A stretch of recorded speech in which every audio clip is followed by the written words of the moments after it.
So to anyone I haven't said a personal welcome to, you're all welcome. And that's the point of a talk about the Sangha. Normally the word Sangha relates to the monastic community, but lay women, lay men, lay non-binary folks, trans folks, you're all part of the Fourfold Assembly. So it's just wonderful that we're here together. This is not really celebrating any individual, it's celebrating the Sangha. And if we do raise qualities, which I'd like to discuss, that I see in Ajahn Brahm, it's just to inspire those qualities in our own hearts. It's not to say that any one person is special or any one person has something that none of us can develop in our hearts. In a way, the Sangha just shows our own potential, and especially the Sangha who've practiced well. So I'm sure there'll be a lot to discuss and to share today. So I just want to do a very quick summary of how the session may unfold. So my intention is to begin with a short meditation, just to settle us and bring us together in this space. And then I'll talk a little bit about how I know Ajahn Brahm, because we all have our own Ajahn Brahm. And particularly 3 outstanding qualities that I see in him. Perhaps the ones that you see, but perhaps something a little bit different too. And then I'll talk about just a couple of the teachings that I think really stand out and that are one of his unique contributions, you could say. And I'll end by giving you a message straight from Ajahn Brahm, because we talked about this session, and I asked him what he thinks about himself, and he told me what he'd like me to say. So, and lastly, we'll just talk about spiritual friendship and how that can inform our practice to really take us towards the final goal of full liberation from suffering. So, I know many of you are still just settling, just joining, getting your cameras sorted out, having a sip of tea, settling the dog. But when you are ready, and if you do feel comfortable on your cushion, on your chair, you can gently close your eyes and we'll do a little bit of meditation.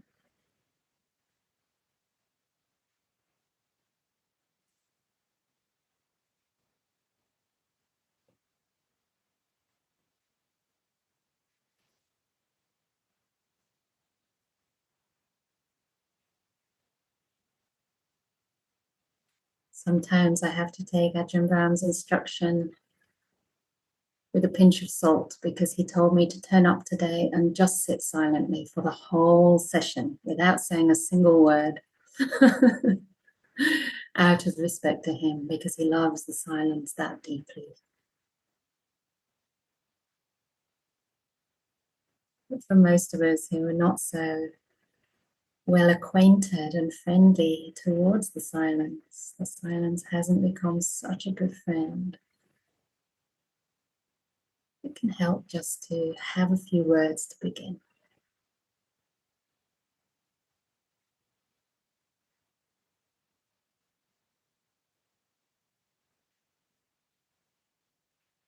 So with your eyes closed, just beginning by sensing into your body.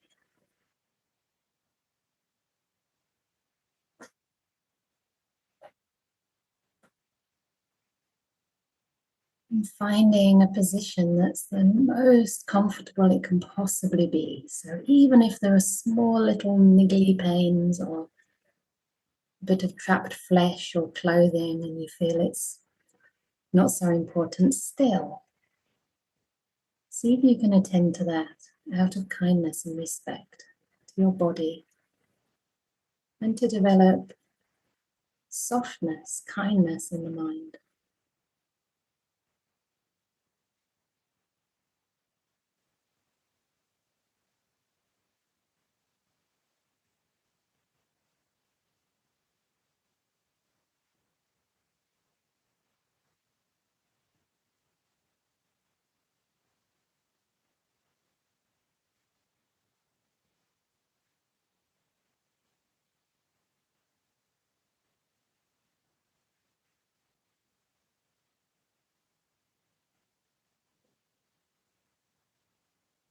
And perhaps just beginning by recognizing that we are with spiritual friends.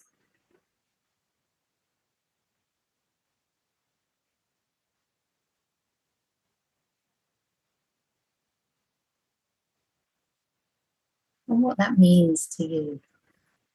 Perhaps a sense of support,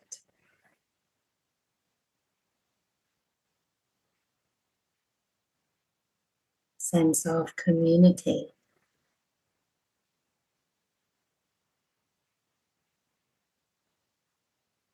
Maybe a place where you feel you can belong, or perhaps where you can disappear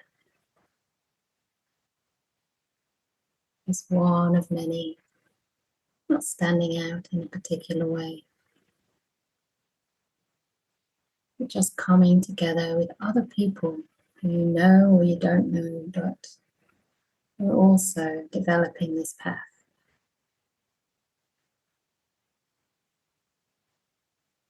People who are committed to rousing the beautiful qualities of heart,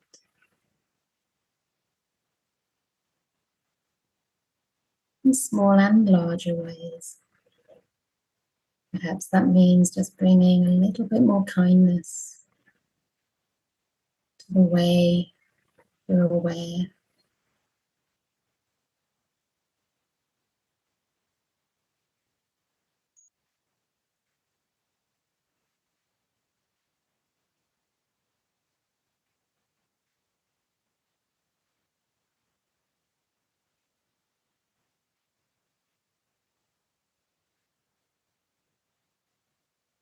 Being that little bit more generous towards yourself.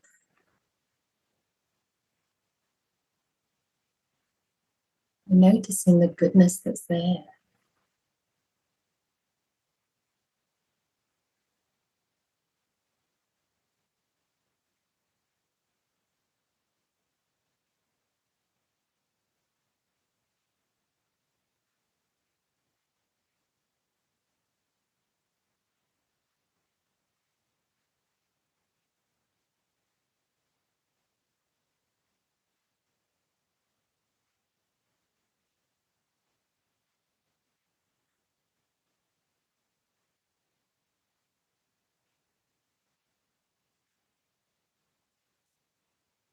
Just sensing in again to your body with kindness and mindfulness.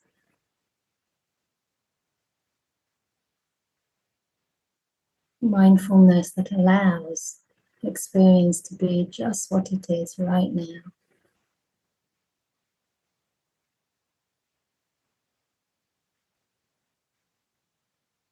Without demanding it be a certain way.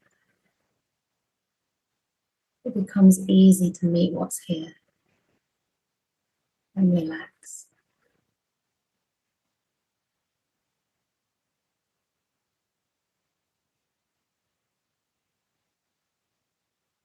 Allowing this kind awareness to spread, to soak through every pore of your body from the top of the head to the tips of the toes.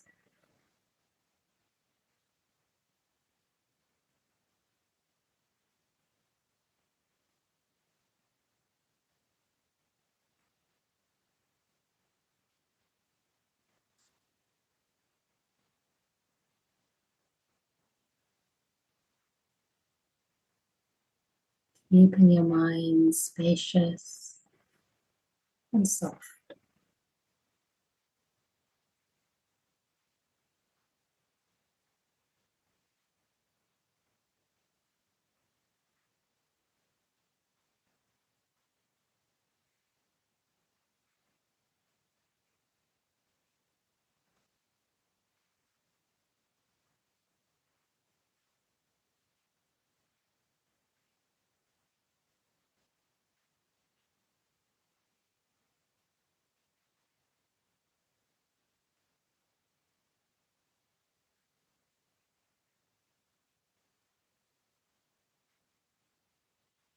Perhaps if you wish, if it works for you, you might imagine yourself surrounded by spiritual friends, perhaps monastics, perhaps one another.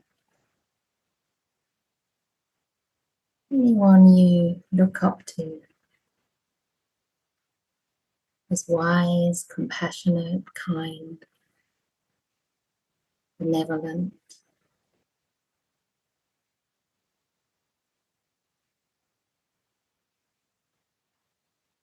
Perhaps you're in the midst of the Sangha, just as on my little background screen, the Bhikkhu Sangha, the Bhikkhuni Sangha, headed by Ajahn Brahm, in the beautiful Bodhinyana Dhamma hall place with a very strong sense of stillness, but the stillness that is soft.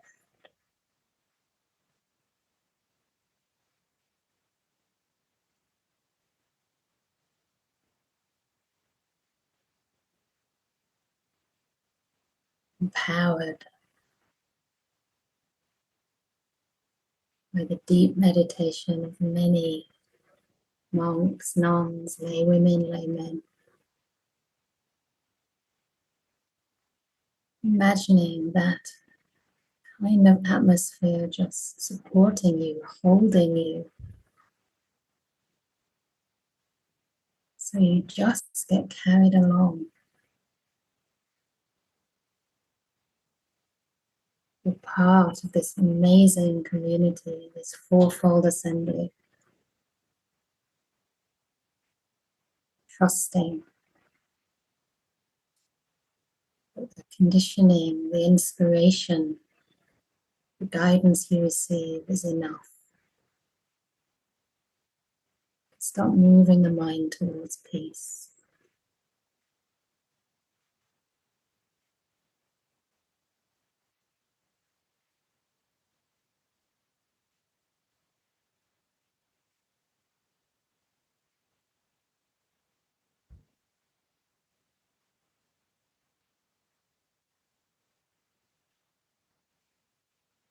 All you need to do is be aware and be kind, sensing this amazing support around you.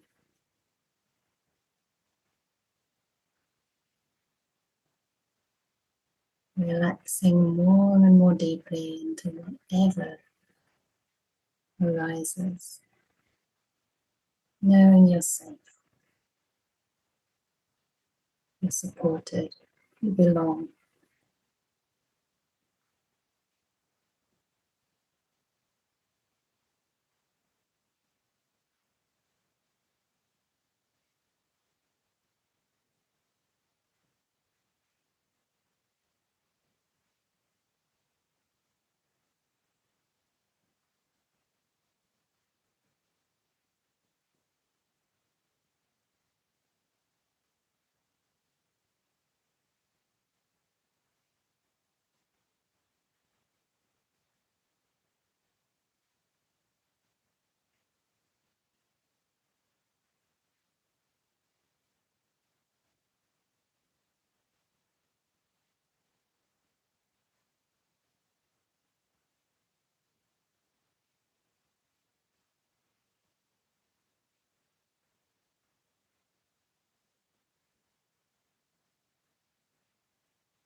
And you start to recognize that the qualities you respect and admire in your spiritual friends are present in you. It's how you can notice them.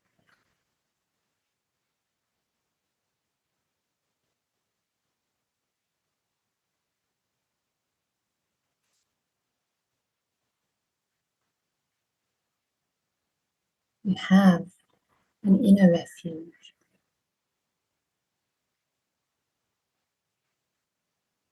Kindness, compassion, wisdom, peace.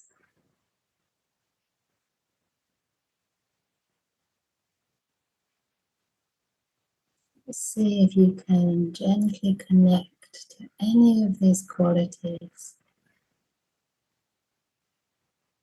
that are present right now,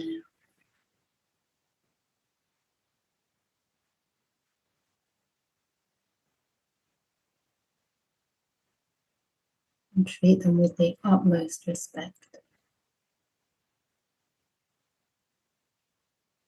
This is the Dhamma,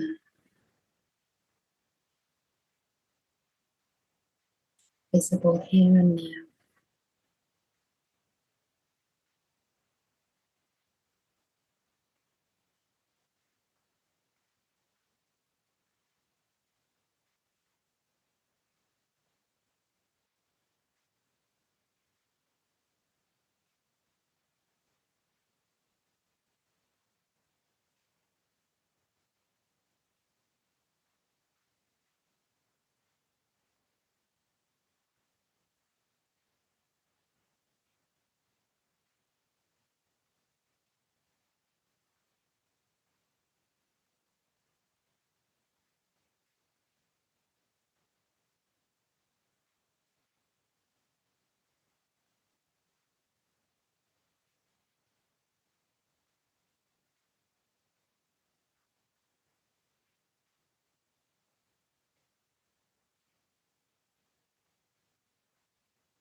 So just staying connected to any qualities that are resonant for you right now. And once again, connecting to your body. Noticing how you feel now.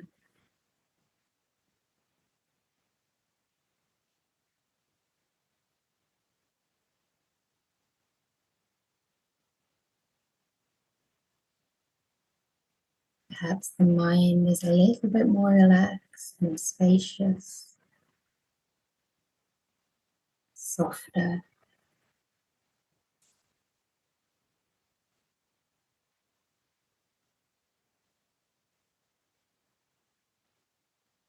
Perhaps not, and that's okay as well.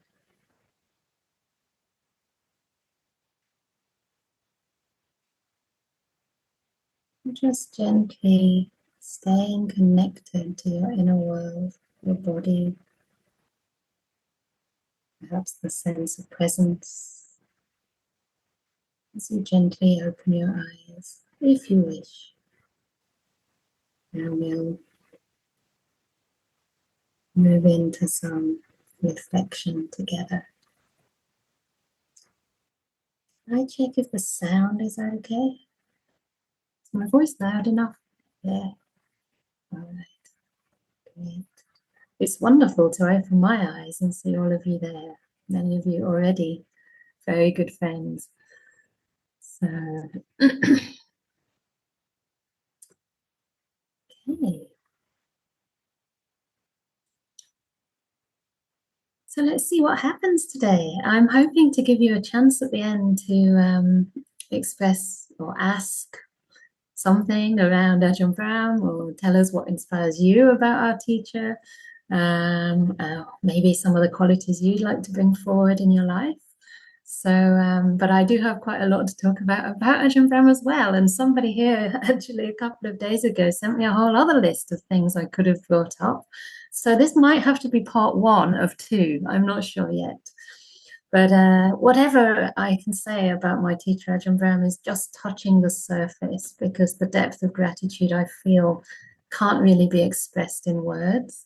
And in a sense, it's the monastery that I'm developing, that we now actually have a place in England that is my expression of gratitude to him. And reflecting on that, it is the energy of gratitude and inspiration that brought that into being. There's no other way I think it could have been possible without that kind of strength of faith and devotion behind it. And the power of the Arya Sangha, the power of somebody who has such good karma. I'll always remember the time that Ajahn Brahm said, you have my karma behind you. And I just got goosebumps. It was actually in this very hall, the one that you see behind me in the photo.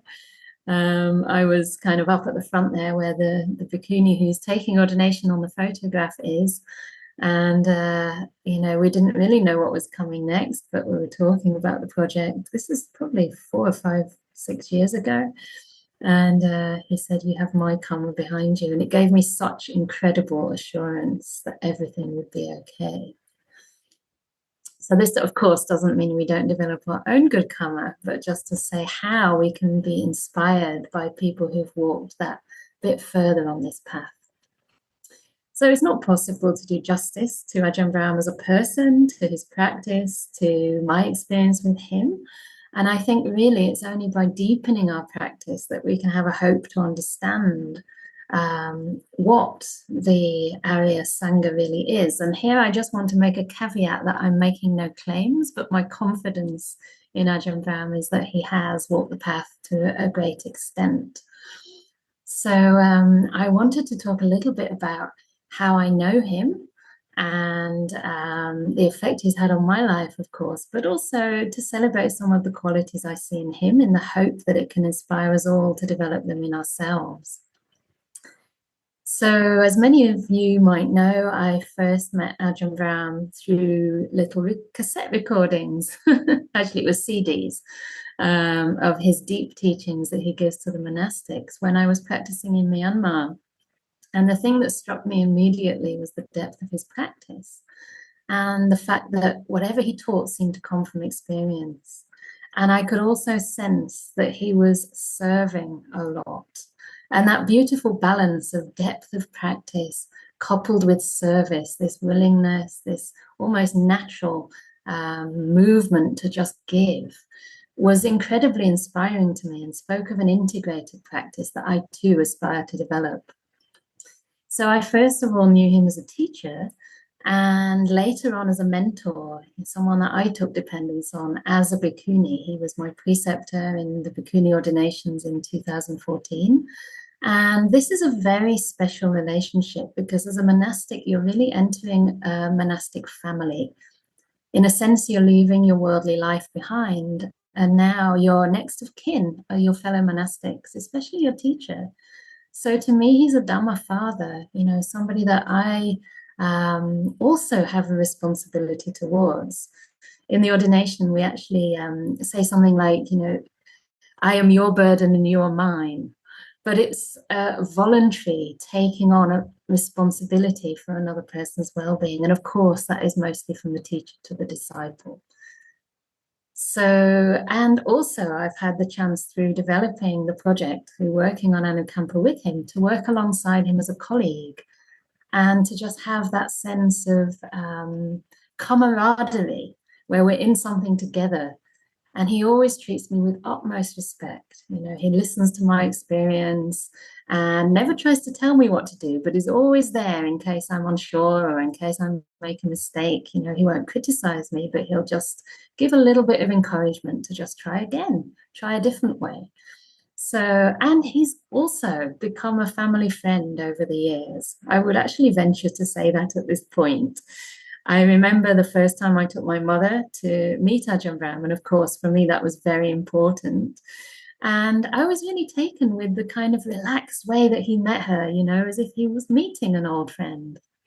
And at that time, he happened to have a box of chocolates, which he whipped out from his bag, and he offered them to my mom with the simple words, "Thank you for giving your daughter to the Sangha." Or it might have been, "Thank you for letting your daughter join the Sangha," something like this.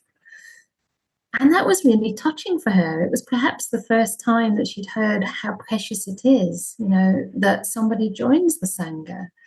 But the other interesting thing was that the box of chocolates he gave to her were her mother's favorite chocolates. And her mother, my grandma, passed away when she was only 58. I think I was only 4 at the time. So I don't have very strong memories of her. But for my mom, that really meant something. It was a kind of special gesture made doubly strong. So, and since then, he's helped to bring my family to the Dhamma just by virtue of how approachable and down to earth he is. We've sat on the tubes in London, we've chatted together. My dad loves to get into politics, and they have the same kind of ethics, the same kind of. Ajahn Brahm used to be so left-wing, he was almost a communist, that's what he told me, but certainly a socialist. So my dad and Ajahn Brahm were talking about royalty and, how unnecessary it is. And I was thinking, gosh, they're really getting on really well here. But over the years, that's been exactly what they needed to actually start to hear the Dhamma, just to meet the Dhamma through somebody who's so ordinary in many ways. And this is one of his great qualities, that he meets us where we are. So I have this particular perspective, a particular window or relationship with Ajahn Brahm. Also, as a fellow Brit, I've had the chance to be with him in his homeland and just see how much love and gratitude he has towards England, towards the place he grew up. And from that, I can see, that it's true. He is an ordinary person just like us. Do you think he's extraordinary, all of you? Do you think he's special? Somehow. I mean, in many ways, we can say he is when we're looking at a person from the view of self-view, right? Through the lens of self-view, actually taking a person as a sort of entity in and of themselves. But he really balks at that suggestion that he's somehow special, because I think his message in life, the message he wants to convey, is that the qualities we see are all inside of us. We wouldn't really recognize the kindness if we didn't have that in ourselves, or at the very least, revere that quality as something worth developing. So Ajahn Brahm, or let's say the young Peter Betts, was born in a working class family, a very ordinary family in many respects, but a very loving family too. And because of their low income and the fact they lived in a council flat in East Acton, he had quite a multiracial upbringing. The people he went to school with were all different colors. And to Ajahn Brahm, he said, "I don't care as long as they can kick a ball." So whoever he could play soccer with, whatever color they were, it didn't make any difference. He grew up, with this sense of wider community in a way.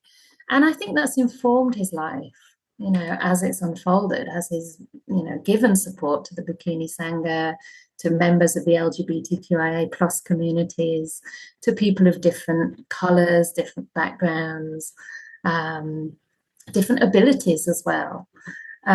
It kind of started in his childhood. And he did have a gift. He was a very bright young boy, and he attributes a lot of that to his ability, even then, to be calm, to be quiet inside, and actually listen to what was being said in class and to soak in the information. So he was able to still his mind, and he was actually quite, I didn't ask him if he was shy, but many of you might think he's an extrovert, and he certainly wasn't. He was very quiet. He was very quiet, conscientious, diligently getting on with his work. But he also had this amazing balance. To me, it's quite interesting to find someone with an incredibly sharp academic mind, a very mathematical and innovative mind, but also someone who was deeply in touch with his emotions from a young age. And this, of course, contributed to his so-called ability, which he does. It's difficult to find a good word, but it helped him in his practice to attain quite a lot of depth in his first retreat as a teenager, still around 19, I think. And the other thing that's become really evident to me when I'm traveling with Ajahn Brahm in London, and he's telling me stories about the places he grew up and about his family, about his dad and his mom, is that he had this sense of unconditional love. You know, everybody knows the story of his father who said, "The door of my house is always open to you, no matter what you ever do, no matter who you become." And really, by that, he meant the door of my heart. I later found out, actually, I think last year when we were traveling in Birmingham and Manchester, that it was his father's older sister that taught him that lesson. She used to say, "The door of my heart is open to you. My love is unconditional." And I'm not doing the accent in full, but she was from Liverpool. We met her only last year. And very loving, kind of down-to-earth woman who said that everything Ajahn Brahm spoke about in his talk, she heard his talk for the first time, was some of the things he'd been brought up with. It was all the same sort of messages, you know, giving people the benefit of the doubt, forgiveness, just giving your love because you don't understand where somebody's come from, what they're going through.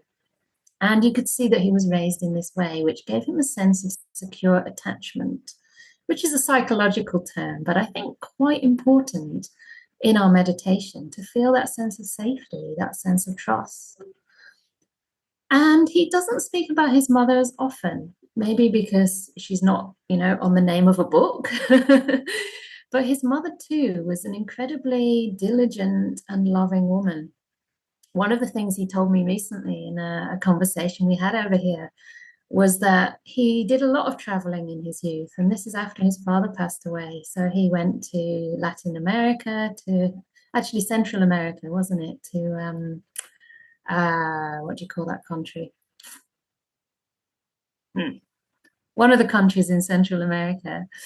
And he also backpacked, hitchhiked across Northern Africa, and even went overland to India in his late teens, I think, or early 20s. But then eventually at 23, he gave up, you know, his job as a school teacher and all that hard work he'd put into his degree, and told his mom he wanted to go to Thailand to ordain. And, you know, this must have been difficult for his mom, thinking about it. She lost her husband just a few years earlier. Her other son was going into banking. And now her younger son was saying that, you know, I'm going to Thailand with no particular intention to return.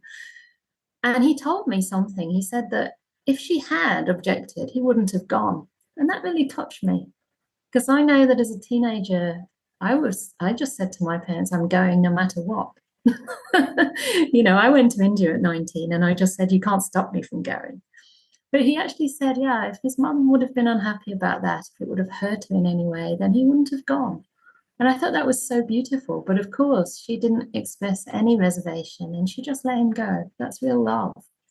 So he had this beautiful background that allowed him, I think, to follow his path and also to do it with a great deal of gratitude. Now, when his father passed away, he didn't grieve in the formal sense or in the way that we might understand grief to look. And I think part of that is the enormous gratitude he felt, that appreciation of the love he'd received from his dad and also from his mom. So these aren't really the qualities I want to talk about today, but just to give you a little bit of background, and I'm sure many of you know these stories, but I wanted to talk about the qualities that I see in him that are really extraordinary. And I don't know what you think they might be, but I was curious to know if I was on the right track. So I asked Ajahn Brahm, I said, what do you think are your two strongest qualities? And his response, which I could have predicted, was quite typical. He said, I really can't judge. I really don't know. I simply can't measure myself in that way. And I said, oh, come on, Ajahn, you know, think about it. I mean, from a non-self perspective, you must know, you know, your strengths. He said, okay, yeah, my two best qualities are an appreciation of sausages and baked beans.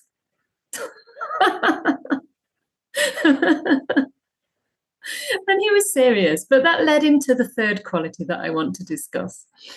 So the three qualities that I have picked out for him, and this is through knowing him in all the ways I've outlined, are aspects of non-self. And I only came to realize this afterwards when I was discussing it with someone else. They said, that's very interesting because those three qualities are all aspects of non-self. So the first one, we all know about his kindness, right? We all know he's very compassionate. So I'm not going to go there. But the first one that I think is more interesting is patience. Patience.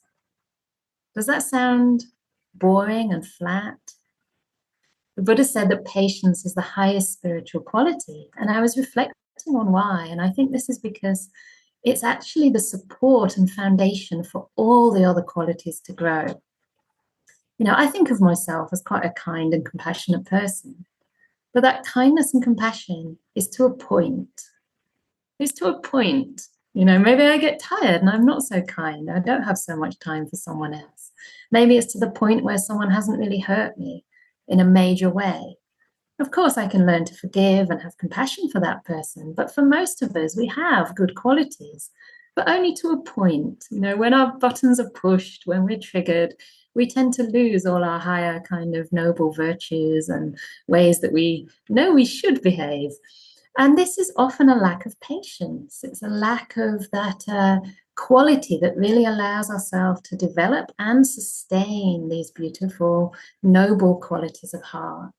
So patience is the highest, and it's born of insight. And this is something I've seen in Ajahn Brahm. It's impossible for him to judge, precisely because he understands that what he's seeing in front of him is not a human being, it's not a person in terms of a self, but it's just a process. All of us are just processes, you know, in the making. It's like aspects of nature that are still growing, you know, just like the trees in the forest. They can only grow from a really good quality seed, beautiful, rich soil, and all the elements of sunshine and rain. And over time, you know, the trees don't grow overnight. Over time, those trees grow strong and have beautiful foliage and can provide shade to us all and start giving back. So Ajahn Brahm never looks down on anyone. He doesn't despise the small saplings, you know, he doesn't look at the great trees as superior to them, because he knows that this is a process, and it's a process he himself is going through. Perhaps he's further on that process, along that path than most of us, but nevertheless, that he never judges another person or looks down on anyone. And this patience is also nurtured by faith. Does that make sense? If we have confidence in the Dhamma, confidence in the Sangha, confidence that awakening is possible, it gives us a lot of patience, because we know that if we plant the right seeds, it's only a matter of time. You know, it's a natural process. It's a natural process of cause and effect. So when we have that faith, we have infinite patience. And of course, for somebody who's seen the Dhamma, their faith is unshakable. Their faith, not in themselves, but their faith in the Buddha, in the Dhamma, and in the Sangha. And this becomes a huge power source.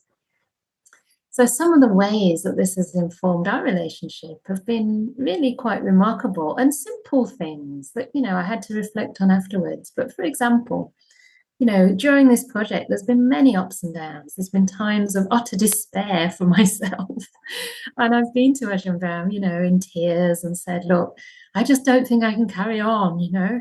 I remember once saying, look at me, I'm not doing well. My practice is, you know, I don't have time anymore to meditate. Aren't you worried about me? And he looks back at me very calmly, very kindly, and just says, I'm not worried about you at all.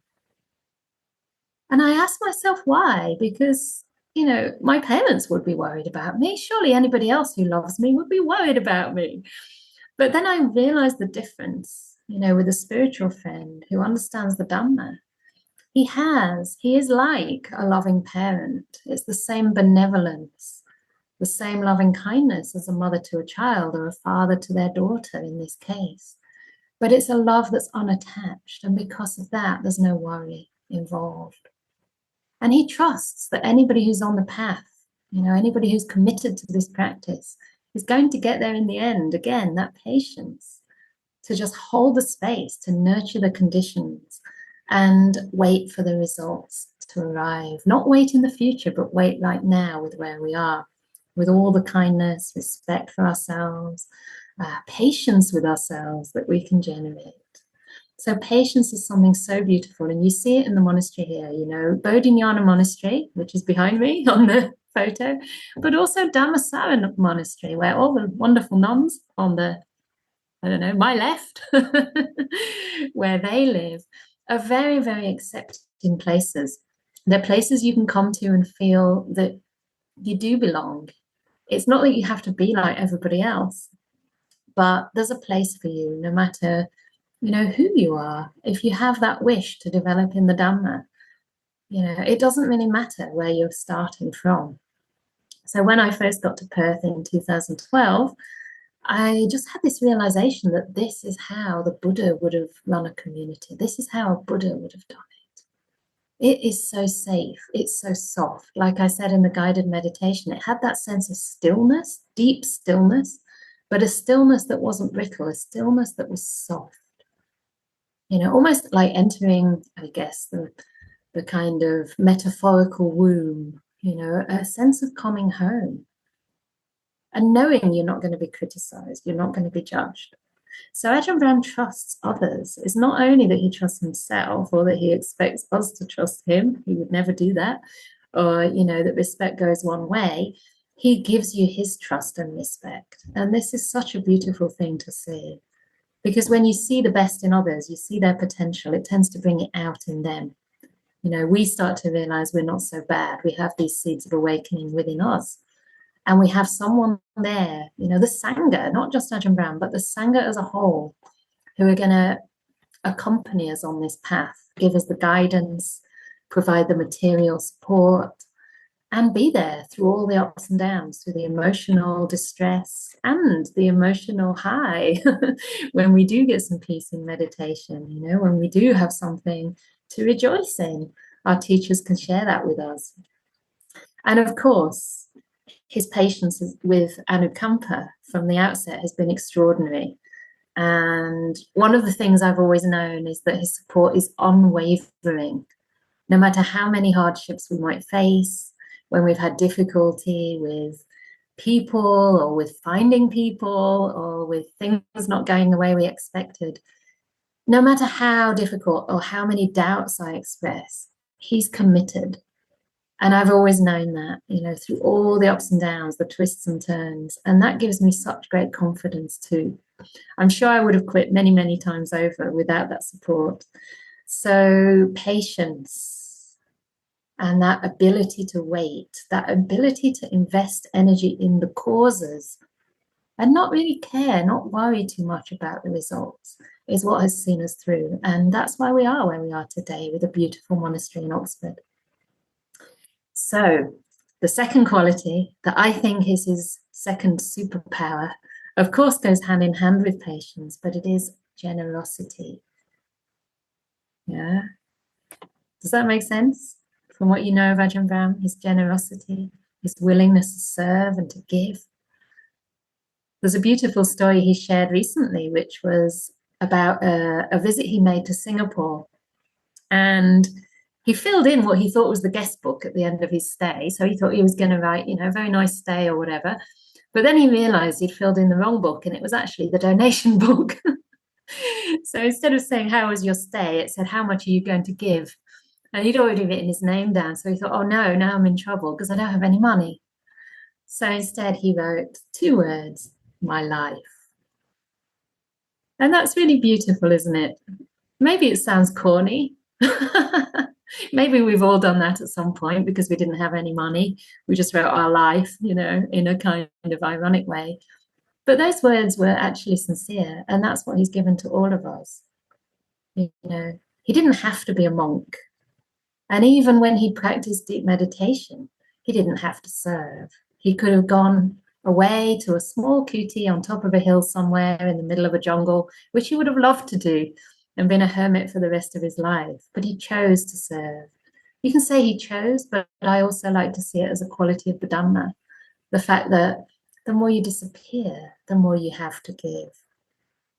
You know, there's no more self-interest when you've seen non-self. You're not living for your own gratification in the realm of the senses anymore, but you're living just to help others taste a little bit, even a little bit of what you've experienced yourself. And this was one of the things that attracted me to Ajahn Brahm as a teacher. And my own teacher, my first teacher, Goenka, who teaches Vipassana retreats, had two beautiful things to say that measure progress on the path. And I always remember this because it informed my practice from that very time. He said, it's not about even the insight, even the peace that you get. The two qualities that should be developing, if you're really practicing the Dhamma, are a feeling of gratitude and a wish to serve others without expecting anything in return.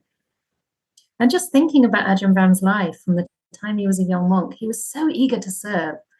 You know, he would almost kind of rush to kind of take the chores away from others, you know, let's see who can get there first. And he told a story recently of one time that he just decided to do everybody's chores for the day. So nobody had any sweeping duties that day, you know, everything was finished, and he was really pleased about that. He also took on the role of doing visas for the young monks, you know, the foreign monks who were not Thai citizens, so that they could practice. And many of these monks went off later to the forest for years at a stretch to meditate in isolation and in solitude. And when they came back to Wat Nanachat, where he was, he thought, gosh, their meditation must be amazing. It must be much deeper than mine. And he was surprised to find out when he spoke to them that his meditation was deeper than theirs, by far, pretty deep, even as a young monk. And this was was it despite serving? Or was it because of that service he gave? So he attributes it to the service, to the generosity, to the feeling to give, because this again is an aspect of non-self. It's part of the third noble truth. The third noble truth is all about giving. Chaga, giving up, giving away. Patinissaga, relinquishing. What's the next one? Mutti, freeing. Freeing ourselves from grasping, from craving, from holding on. You know, freeing ourselves from selfish, narrow-minded interest. To think about others. And to think about how to bring a taste of freedom to them. And not holding on to anything, analia, not allowing things to roost, not holding on to resentments, giving people the benefit of the doubt. He's generous, you know, almost to a fault, even to his so-called foes, you know, when he did perform the bhikkhuni ordinations here in Perth in 2009, there was a lot of backlash from that, unfortunately, by people that he did think were his friends. And he told me once, in a very quiet moment, sitting on a train, that, you know, he lost all his friends over that. He lost all his friends. But he never regretted doing it because it was the right thing to do. If you live a values-aligned life, then your heart is free from any remorse. You know, his conscience was clear. He felt a lot of joy that he could bring the same opportunities that he'd had to women as well as to monks, to bhikkhunis, by giving them the full ordination. And this is where his generosity has been the most powerful, I would say, in establishing the conditions for others to practice in robes. His whole life has been in service to the Sangha. You know, you only have to see the monasteries over here. At least try and visit once just to see what's been created. It's two incredible forest monasteries and a retreat centre, which is where I am at the moment, and also a city centre where the teachings get live streamed. And everything's been recorded for the sake of future generations and, of course, also for us. So his whole life, really, as a monk has been about serving, and certainly as an abbot, about providing the material support, the requisites, the 4 requisites of robes, bowls, medicines, accommodation, so that we can practice to experience some of the benefits, some of the peace that he's experienced himself. The meditation huts are also his gift of solitude to us all. And hopefully we'll develop some of those meditation huts in Oxford as well. And also providing the spiritual support, the guidance, so that really all those conditions are there, and now it's up to us to practice. In the same way, even if you're not monastics, you know, he's done so much for the lay community. He's given us the teachings. I think his deeper Dhamma teachings are now available to us too. The ones that he gave to the monastics from the 90s are all available on the Deeper Dhamma podcast.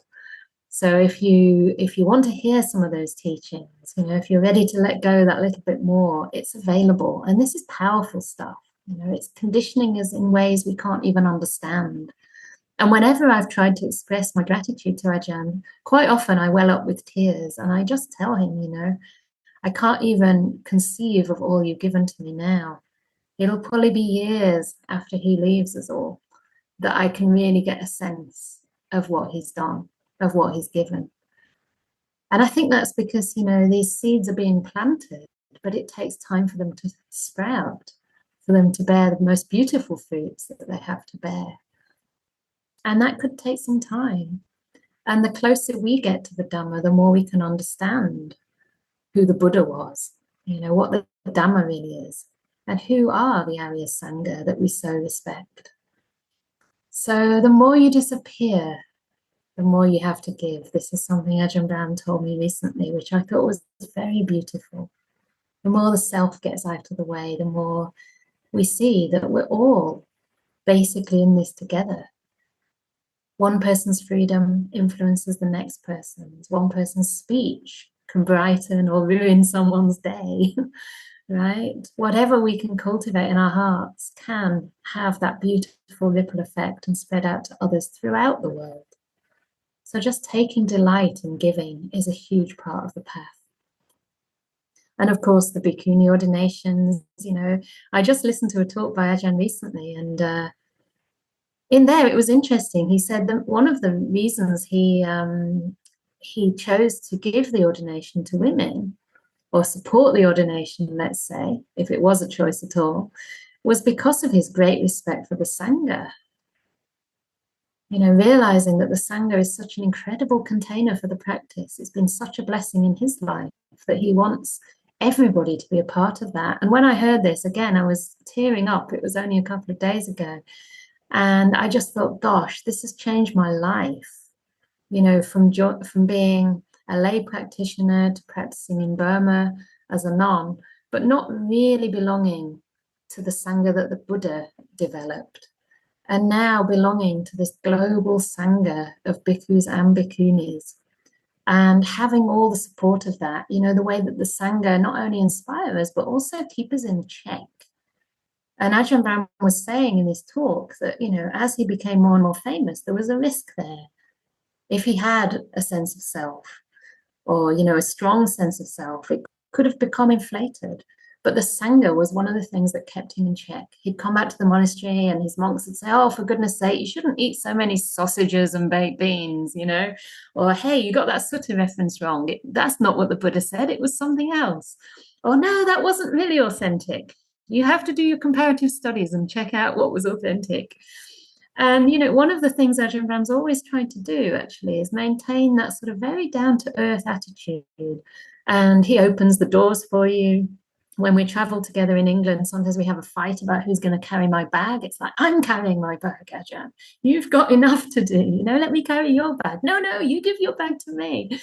And this is how he keeps so down to earth. You know, there are no airs and graces that maybe you might get in some of the Buddhist countries where monastics are treated like kings, less so like queens, because most often bhikkhunis or nuns are just treated like, you know, kind of social workers more than anything else. Not really a full part of the Sangha, but still, I mean, there is some respect. But I think the danger for monks is really there. It's really real. And he was even offered silk robes at some point because he's a senior monk, and he refused them. Although they're allowed in the Vinaya, he said, the point of the robes is that we don't stand out.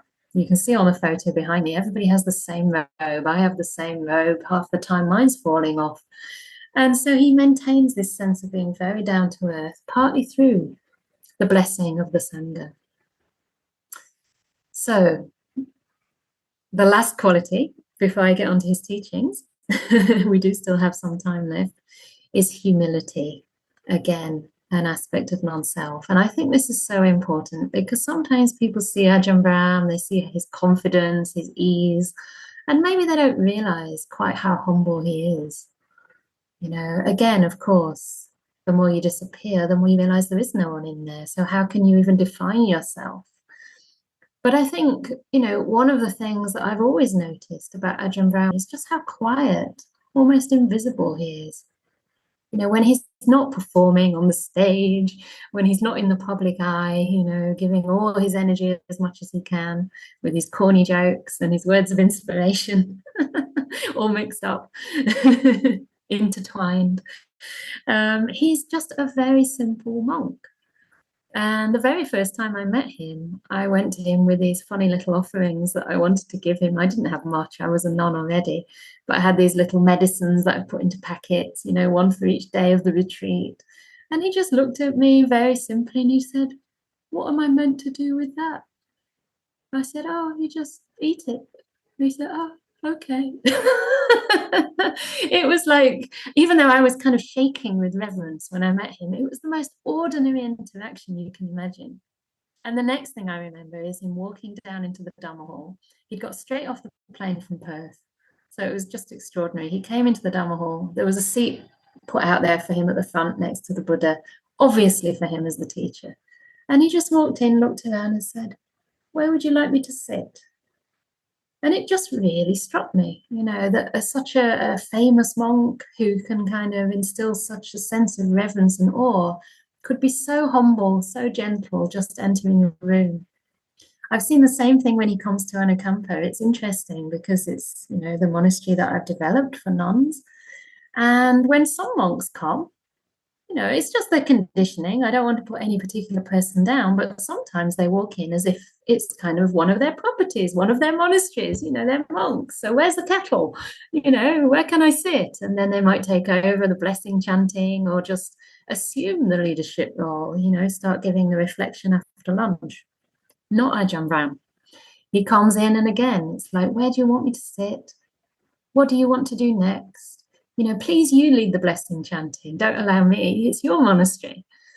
And it's just so beautiful. It really puts me at ease in a sense that, you know, not that I expect to do it because I'd actually like him to do it, but it's also very empowering, very respectful. And in that sense, I'm at ease. I know that, you know, whatever I have to offer is good enough. You know, he respects it. I don't have to be enlightened to have something to give. So this is really lovely. And he never looks down on anybody. I've seen the way he talks to people with different abilities. Sometimes there are people who come to Bodhinyana who don't really have the capacity to speak. And still he can relate to them, you know, with a joke and make them laugh. Yeah, he always meets people where they're at. And I think that approachability is a sign of humility. The humor is the same, you know, it's not just goofy humor. It's to put us at ease. And certainly with my parents, one of the things that was so touching last year when he came to stay, he did visit my family's house and stay for a couple of nights. And he just sat down on the sofa in the living room and started chatting away to my mum, to the extent that she was getting out all her photos from the holidays and showing them to him and talking about her trip to Egypt and the old buildings over there. I mean, I don't know what you call them. They're more than buildings, you know, they're great monuments, ancient monuments. And he was engaging with my mom for like 3 hours, my mom and dad. And then the next morning, my little niece came round. She's 12 years old.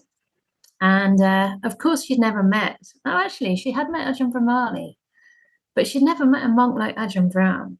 She's got this strange auntie with a bald head. And she once told her auntie, that's me, when she was about 4 years old, she said, "You're wearing brown. Why do you have to wear brown all the time?" It was really cute because I suppose she didn't think brown was that pretty. But when Ajahn Brahm came round, it was like she was magnetically attracted to his energy. And he just started playing games with her. They got out a little thingy of drafts. They did it completely wrong. They put all the white and black ones on every square. I think the black ones are meant to go on the black squares. The white ones are meant, they just put them on every square. Ajahn Brahm didn't even notice, but they were engaged in this game for like at least an hour. And then he started telling us stories and jokes. And then it was Dana time. So she came and received the blessing. And I thought she'd be too shy for that. But then I said, would you like to offer the Dana? And she said, sure. So he said, okay, can I have some peas and carrots? 108 peas and 108 carrots, please. So she was counting them all out and having fun. And it was the most beautiful thing, and you could say, oh, it's a simple thing. But afterwards, I realized, why was he doing that? Is it that he loves to hang out with children? I mean, partly, yes.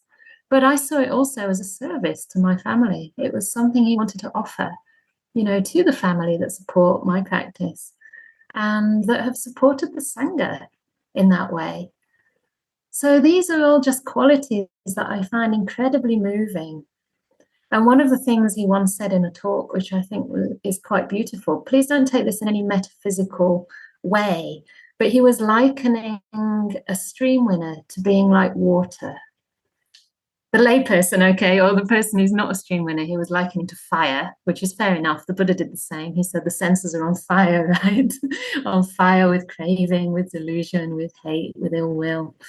But the stream winner becomes like water.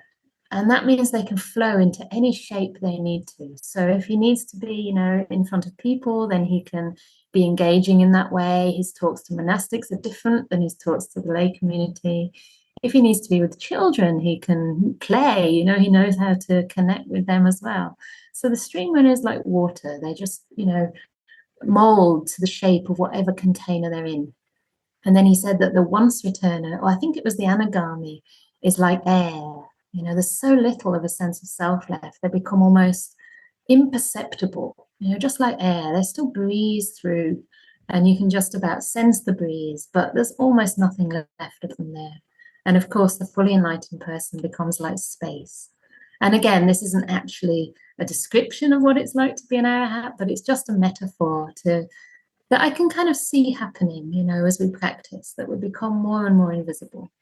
We become more and more like those elements without a particular shape or form. So lastly, I think we have half an hour left, so I'll try and do my last bit in 10 minutes so we have some time to talk. But lastly, I wanted to talk a little bit about his teachings and just pick a couple of teachings that I think are his perhaps unique contribution and teachings that seem to encapsulate these qualities. Whether those qualities have informed his teachings, I'm sure it is that way, or whether those teachings have also developed those qualities in him. I think it works both ways. And for me, it's so beautiful to hear the teachings from somebody who actually practices them. It becomes congruent with who they are, If somebody talks about kindness, but they're always getting angry and irritable, please don't expect us to be perfect. We may get irritable sometime if we're not on the third stage of enlightenment already. But there's a general sense of congruence there that for me is very attractive. For me, I look at who a person is. What is their sila? What are their ethics like? Are they kind? Are they generous? And then only I'm interested to hear what they have to say. It's easy to speak the speak. It's harder to walk the talk, right? But Ajahn Brahm does both. And I can attest to that from being around him in so many different situations. I've never seen him get angry. I've never seen him speak sharp words to anybody else. And part of this is, it obviously informs his practice. So the first teaching that I want to bring up is the teaching on kindfulness, which shows his innovation, right? He's coined this term between kindness and mindfulness. It's the two of them combined. And the beautiful analogy he uses is like mindfulness is like the light of the sun and kindness is like the warmth. They always go together. Wherever you have that light, you have the warmth embedded in it.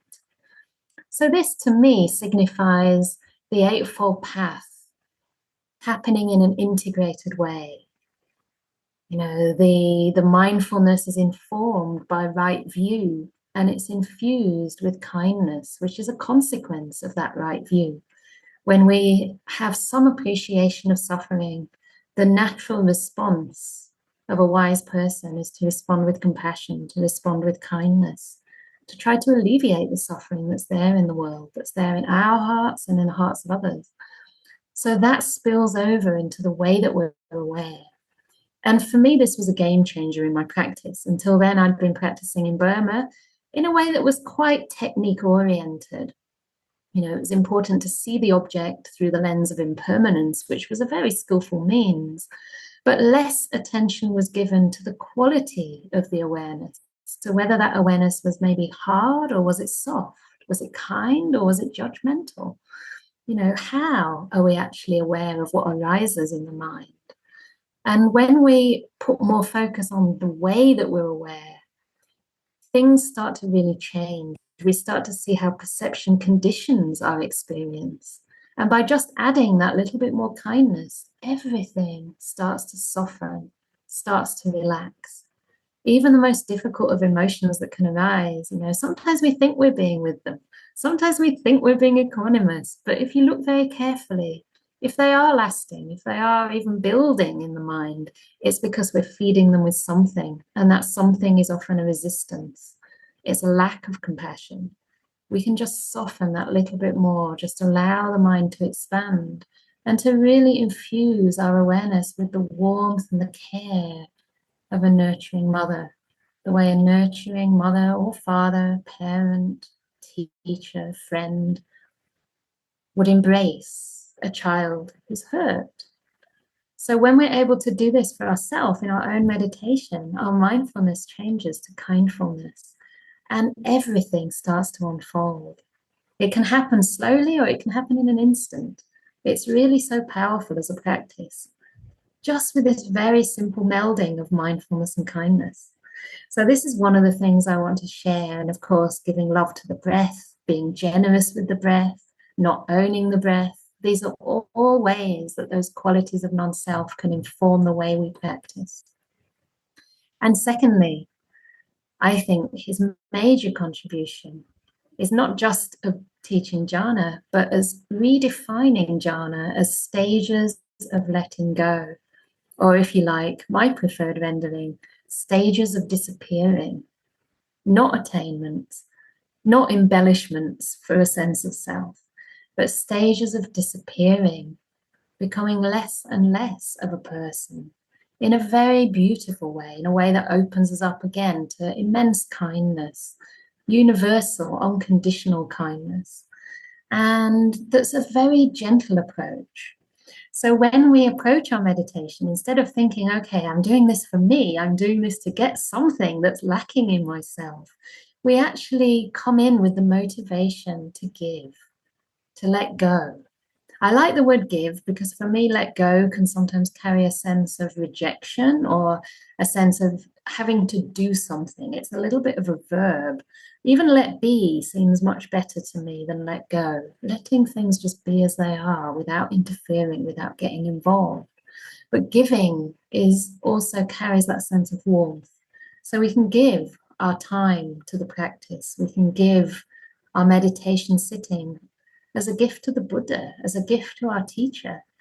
And the whole thing takes on a different feeling. It's not about what you're going to get from this. You're just happy to give.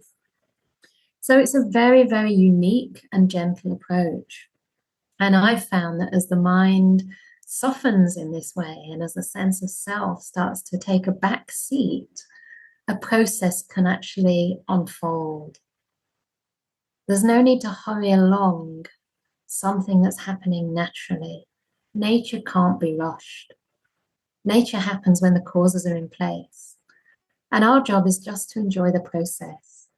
So this way of practicing, you know, in this way of disappearing, of letting things be, is a joyful practice. We take the energy away from, you know, doing, striving, forcing, wishing and longing for being somewhere else in some other place. And we just allow the mind to energize. We just allow the mind to become still. And It's a natural process. It's a natural process of the Dhamma. So our attention becomes more concerned with how we're practicing and what we're going to get from it.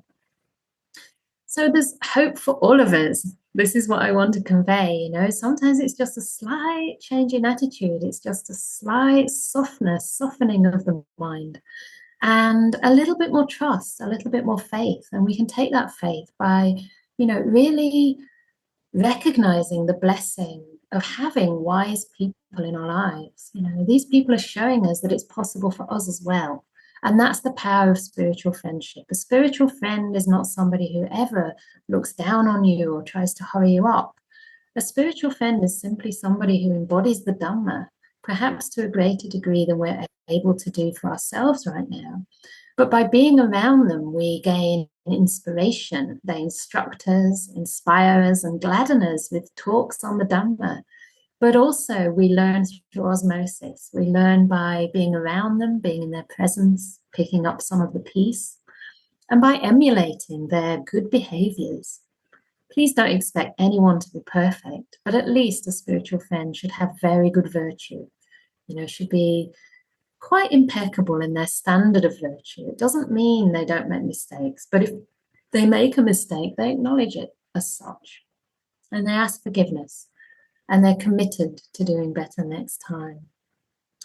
So the significance of spiritual friendship is so important on this path of meditation. As all of you may know, the Buddha said that spiritual friendship is the whole of the holy life, because it will mean that it's inevitable that you practice the Eightfold Noble Path. It's just what's going to happen if you hear these teachings, if they get inside you even a little bit, even the idea of kindness or the idea of generosity, the idea of just sitting quietly for a while starts to feel like, yes, this makes sense. You know, being a good friend to others, it makes sense. So we start to practice the path. And there's another beautiful sutta in the Anguttara Nikaya that talks about spiritual friendship as the first factor in a process of unraveling delusion. Some of you may have listened to my talk on that recently from Jhana Grove. It was about this sutta, about how spiritual friendship starts off this incredible, you could say even irreversible process, because it becomes irreversible at some stage. From spiritual friendship, we hear the Dhamma. From hearing the Dhamma, we get faith in the Dhamma, confidence, inspiration. And from there, we can develop careful or wise attention. And the sila starts to come naturally. The mindfulness increases. It becomes natural that we restrain our senses from anything that can lead to unwholesome states. And then our conduct becomes very purified. And instead of bad conduct that happens as a result of bad friendship, leading to the hindrances and delusion, the good conduct leads to the 4 satipatthanas and the 7 factors of awakening, and all the way to enlightenment itself. So I've just given you an entire overview of the path in about 2 minutes towards the end. So I know that that's a lot to take in, but just to point out the depth and importance and power of the Sangha. They show us our own potential. They show us what the Dhamma really is that we aspire to develop. And they also show us, they give us a sense of who the Buddha was, who the Buddha is, and how we can get closer to the Buddha in ourselves. So this is my teaching for today, but there's a message from Ajahn Brahm that I also have to convey before I forget. We can always go over time if you do want to chat. The message from Ajahn Brahm is to please not limit this to revering a person in a personal sense, but to understand that each of us can develop ourselves to be that spiritual friend. So his encouragement now is that a sobering reflection, really. He's getting older, he's getting tireder. I think it's obvious to anyone who knows him well. You know, Ajahn Brahm's in the later stage of his life, and he has literally given every ounce of energy. He keeps on giving every ounce of energy he has for the well-being and benefit of others. So he's asking us all, whether lay or monastic, to really take these teachings forward. If he's helped you in some way, pay it on, pay it forward. Don't thank him and leave it there. The same thing, if I've helped you in any way, if any Sangha member has helped you in any way, take it forward. Bring that goodness, that kindness to your immediate environment, to your work environment, to your family, to your spiritual friends, even to those people who you don't think of as friends. You can still wish them well. So he's really asking us to go out there, especially the Sangha. This is a message for all his monks and nuns.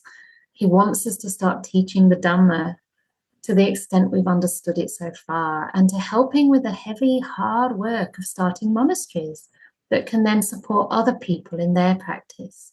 So it's good to look for solitude, and at some time in our monastic life, this is an important thing to do. But someone else has created those conditions. And in Perth, that someone else is mostly Ajahn Brahm. So it's really time for us to start stepping up and taking these forward, and even taking them further. Ajahn Brahm never wants to limit us in any way. You know, he's happy if, say, the bhikkhunis get applause in their Q&A session, which happened here at Jhana Grove. You know, he's happy about that. He doesn't feel, oh, I don't get applause when I give a talk. No, he's really delighted if we have something to offer that maybe he hasn't offered so far, because we're all unique, we're all individual, we all have something to give.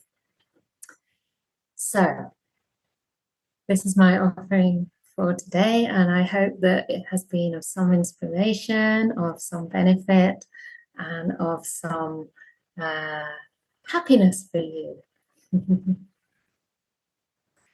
Very good. So now, we don't have a long time for this, but what I thought we could do is just perhaps at first write something in the chat, and maybe if anything of today has resonated for you at all, or if there are any qualities that you feel inspired about, you could write them down, and maybe any ideas for how you could bring them into this world or into your practice. So I'll give you an example. It can be very simple, and it will need to be very simple for me to read everybody's out. But the little examples that I wrote down were, for example, kindness. You know, would we like to develop more kindness? How can we do that? Maybe smiling more. Maybe we want to develop our compassion. We could help a refugee. We could serve the refugees. Or we could develop patience, perhaps with our children. Maybe you'd like to be more generous, maybe towards your own mind. So whatever it is that comes to mind for you, if you'd like to write it in the chat, I think there's a little message that goes to everyone in the meeting. So that would be the one to click on right now. And I'll try and get my chat box up properly.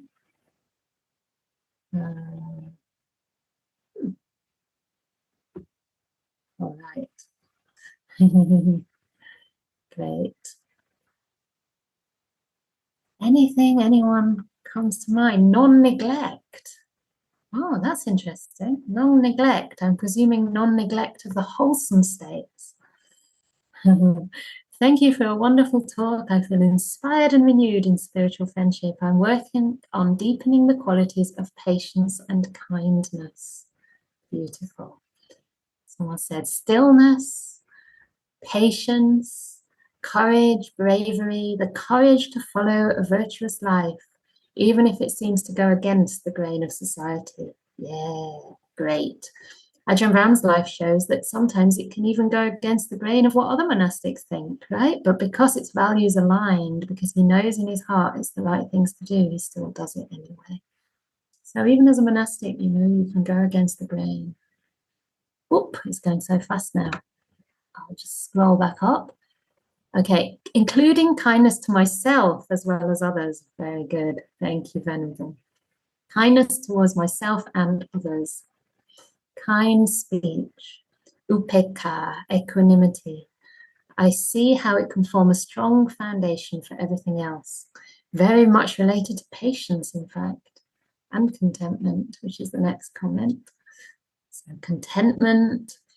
And then I'm inspired to abandon the fault-finding mind and understand that people's actions come from their conditioning. including my own. Yeah. Wanting to have more trust in myself. It was very inspiring. Thanks. Non-indifference. Very good. Yes, indifference is a poor substitute for equanimity. It's not what equanimity means. So yes, a sense of really caring. Compassion and loving kindness to myself and others. You're all very wise because you're including yourself in this. And the Buddha did say that oneself and others is the best. Here we have a specific one, kindfulness, softening my emotions towards my ex. Very important. And it's important to raise these things because the difficult people are the ones we sometimes have to work with. Forgiveness and generosity, patience and kindfulness to others, and compassion and softness to me. Yeah. Thanks for the inspiring, I guess, talk and feeling the warmth. It was much needed for me. There are a couple of things I've been struggling with, but can use the teaching to help. I'd particularly like to develop patience and non-judgment. Do you all realize how beautiful this is? That all these people in this room just want to develop so many incredible qualities. It's just so inspiring to me. Keeping it simple is what has inspired. Great, a life of simplicity. Contentment and being, kindness and being content. Appreciation of goodness. Holding no grudge in any situation. Yeah, great. Wisdom of silence. Rejoicing in caregivers. Beautiful. Thank you very much. All right.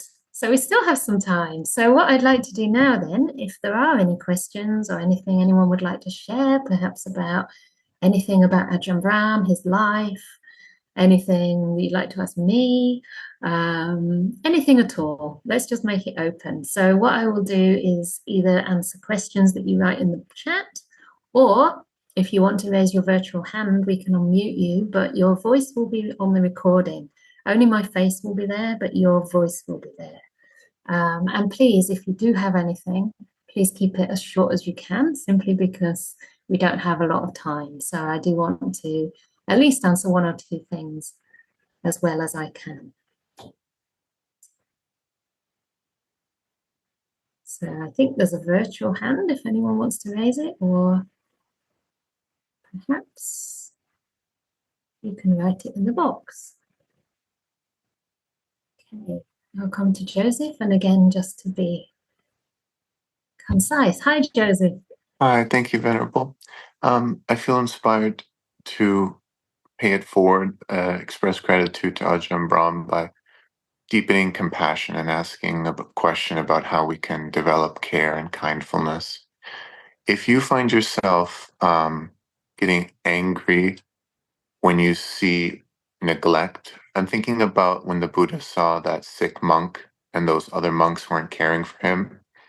What can we learn from that? Like, how do we avoid getting angry when we're seeing neglect or indifference? And I offer that as a gift of gratitude to Ajahn Brahm. Thank you. And the Sangha. So how do we stop from getting angry? I think the first thing is to notice if you are getting angry, because sometimes we want to, kind of suppress these emotions, and we have to be honest to ourselves. So if you see anger arising, know that it's an unskillful quality. Try to be in contact with how it feels. Try to notice any physiological effects. Maybe your heart is beating fast. Maybe there's some heat. Maybe you're feeling like that sense of, or maybe there's some thoughts. How can these people be this way? Just try and notice it, and at first develop kindness and compassion to that, so that you can allow these things to be felt, to be heard, and not give them too much importance. So developing compassion there is the way you're relating to your own mind, and you're taking that little bit of space, between you and the anger, and putting some of those qualities there. Sometimes it's not the right time to say anything. Sometimes it's not the right time to give advice, because it's so difficult to give feedback unless we're coming from a place of genuine compassion. So I would say in the meantime, we can take it almost as a lesson on how not to be, and just make a kind of commitment to ourselves to do the opposite. look, I'm seeing, the qualities of neglect here. This is how it affects another person. May I learn not to do that. May I learn to tend with care to others. May I learn, to also recognize when I do that, but then to try to, be that kind and tender, caring person that we'd like to see in someone else. Because we can never really change others. We've got more of a chance to change ourselves. But it has to start from where we're at. So that's probably a short answer, but there are some thoughts that come to mind. So, yeah. Are there any more questions here? Or I'll come to the comments in the box. I'll just start reading until I see a hand. So I find the fact that Ajahn Brahm is from London very inspiring to a fellow Londoner like me. His teachings changed the course of my life. Yeah. I mean, I used to think that, enlightened people all lived in Asia. I used to think, unless you were sort of born in a monastery, I mean, I'm exaggerating here, but I thought that most people who are enlightened are brown and they're born in Asia and pretty much in a monastery. They've been monastics for life. And I didn't know any Westerners that I thought were, certainly not any British people, that I had that level of confidence in. And I realised later when I met Ajahn Brahm that we'd actually been in the same parts of London. My local walk, when I was at university, before I ordained, I was only there because I hadn't found a monastery, but anyway, I managed to squeeze in a little degree, was his favourite walk too. It was his walk that he did from Latimer School, which was right next door to where I actually lived in London. And that was kind of quite inspiring, to think I was treading the same ground just maybe 24 years or more later. But indeed, we're following in his footsteps. Even with our conditioning, there's a hope for us yet. My heartfelt gratitude to Venerable Ajahn Brahm and Venerable Canda to give importance to myself as same as to others is inspiring to me. Yes, that's really a lifelong work for many of us, I think, who've been taught to put others before ourselves. So yeah, that's really where we can make a lot of changes. And the more we give to ourselves, the more we have to give to others. That's the beautiful thing. Nobody loses out. It's been so interesting to hear about Ajahn Brahm's life story. Wouldn't it be inspiring to read a whole biography of his life? Yeah, I mean, there are little attempts here and there. There's a little biography in his 60th anniversary book. I think that is called The Wisdom and Stillness or something like that. It should be available online. And I think in this course of talks also, each person will give a small window on his life and on what he means to them. So there are other monastics giving talks, and there's going to be a beautiful ebook, which I'm hoping to get some hard copies of, but I'll probably be able to only carry a couple of them back. And that will have letters from his close disciples and some of the other monastics that you might not have heard of, who are training, taking inspiration from him. And they will all have their stories too. So it's beautiful. We all have our own Ajahn Brahm. We all have our own ways to get inspired from other people's lives. And I mean, I couldn't really go into his life very much here, but I hope I touched on a few things. I wish the Thai Sangha and the forest monks in the UK and globally could embrace Bhikkhunis and Ajahn Brahm again. I am sure that they're not at ease with the schism. Yeah, that's right. And I mean, the word schism is like a little bit, I hope they don't see it that way, because that word is very loaded, especially in the Vinaya. But there's certainly a sort of falling out and a sort of standing off from each other, which is such a shame. Ajahn Brahm has been back to England a couple of times when I first met him, really. I think the second time I met him anyway was in Amaravati in 2011. And he'd gone there to visit Ajahn Amaro. And then he went to Chithurst as well to try and visit Ajahn Sucitto, but he wasn't there at the time. So he has visited both monasteries, and I think they've had some cordial talk, but I don't know if anything really changed. I agree that, people cannot be completely at ease with not supporting bhikkhunis if they themselves have benefited from monastic life. because why wouldn't you want all beings to have the same opportunity? Why would you want to deprive people of a different gender from that? But unfortunately, they must have been in a situation where they didn't feel it was possible to do that for whatever reason, whether it's a matter of showing respect to the elders, their understanding of respect, or whether it's a matter of power, politics, funding, etc. Who knows? But personally, being from England, I try not to go there. I try not to think in terms of them because everybody's an individual. There isn't really no them who think the same. So all we can do is do what we feel is right and give people the opportunity. There's certainly no idea of competition or anything like that or trying to prove a point in my mind. It's just I have experienced the blessing, received the blessing of the full bhikkhuni ordination owing to the Buddha, owing to the people who preserve the text, who preserve the tradition, the Vinaya, and owing to my own teachers in this day. And because of that, it's such a precious thing. It's so incredibly precious. I mean, from the beginning of my practice, it took me 18 years to have the chance to take that higher ordination.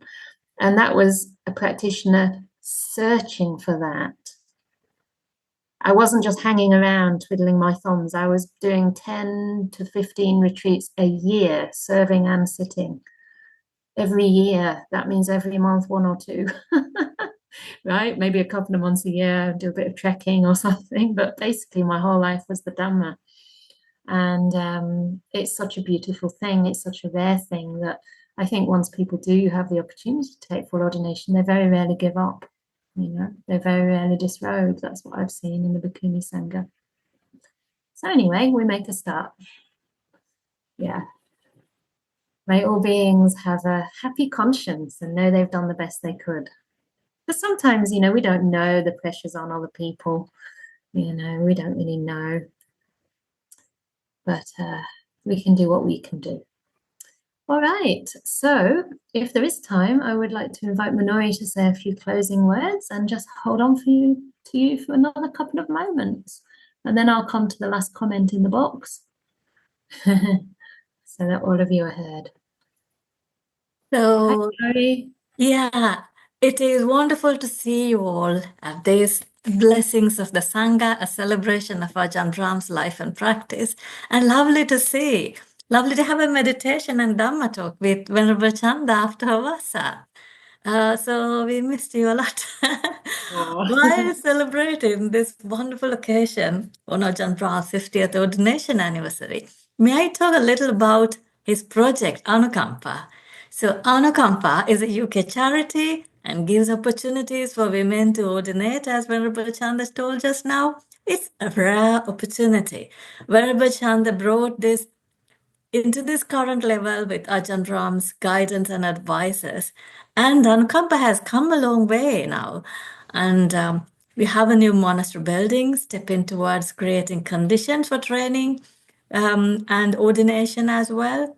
And also creating a wonderful community, educating, providing the teachings and opportunities to practice the dana, sila, and bhavana, that is generosity, morality, and meditation.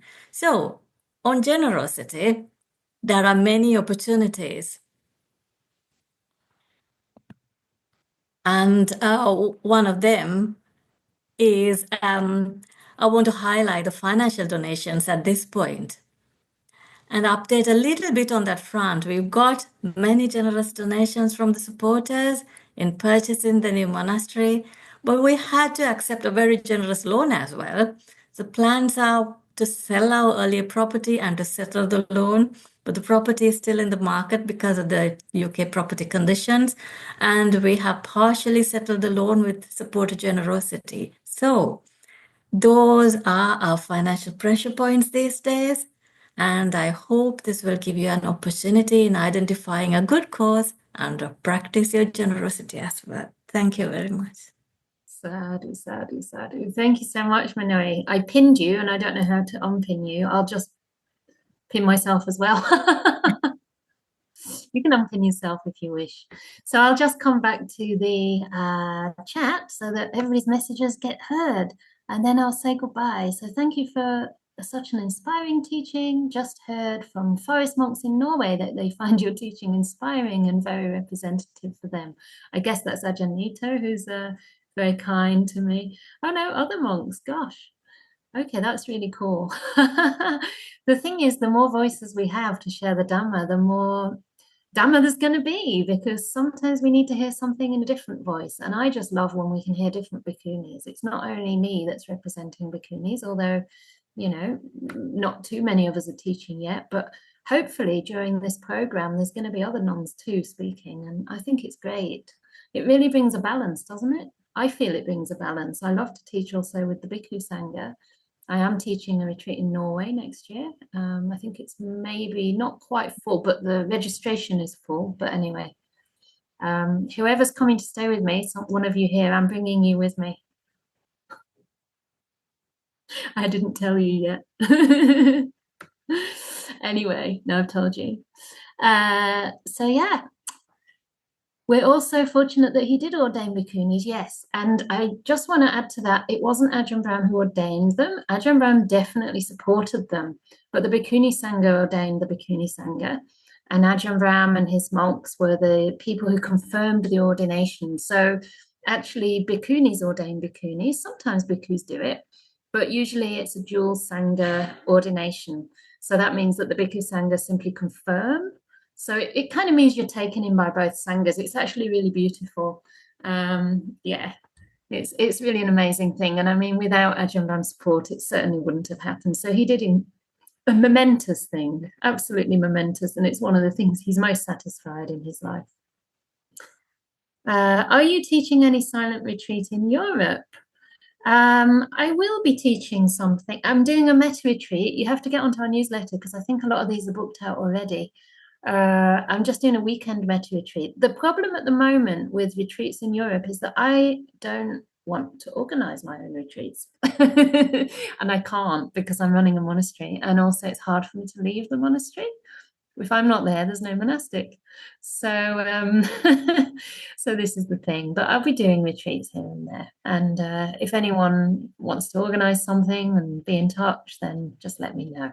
So yeah, the one in Norway is probably your best bet for next year. I mean, even if there's a big list of people who've expressed interest, there may still be an opportunity to actually join, because I think they've only just expressed interest. They've not actually registered. Is that right? Minori might know. You've been coming every year, and Matthias too. So, all right, I'm going to have to say goodbye to you all, and thank you for the blessing of being able to share a few words about my teacher. For me personally, I don't feel I've even scratched the surface, and I don't know, it's impossible for me to convey the depth of gratitude I feel, or even to feel it all at once. It's really the energy and inspiration for my life and for everything I'm doing, for the project, for the way I try to live, the way that I teach. And if I can do even a little bit to pay it forward, I'm happy. So, and thank you to everybody here for doing the same, because you all inspire me as well. Take care, everyone. And I'll see you probably on the 1st. There's going to be a live stream from Dhammaloka. I'll be there for one of those sessions. And then I'll see you on the 6th. I'm giving a talk at Dhammaloka, actually, the Friday night talk. That's scary. Because usually it's, I've never done that before. And then on the 15th, I'm doing the Zoom talk for the Anukampa community. All right, for those who wish, because Joseph has asked, I'll chant a very small blessing. If you have to go, please go. I don't want to hold you back. Hi, Filippo. Nice to see you there. Oh, really nice. All right, I'll chant a very short blessing for you all. Bhavatu sabha mangalam, rakantu sabha devata, sabha buddha bhavena, sada soti bhavantu te, bhavatu sabha mangalam, rakantu sabha devata, Sabadhamma bhavena sada soti bhavantu te Bhavatu sabba mangalam, rakantu sabba devata, sabba sangha nibhavena sada soti bhavantu.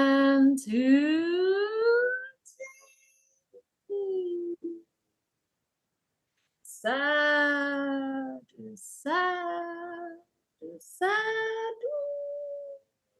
I almost lost my arm there. Did you see that? It's the art of disappearing.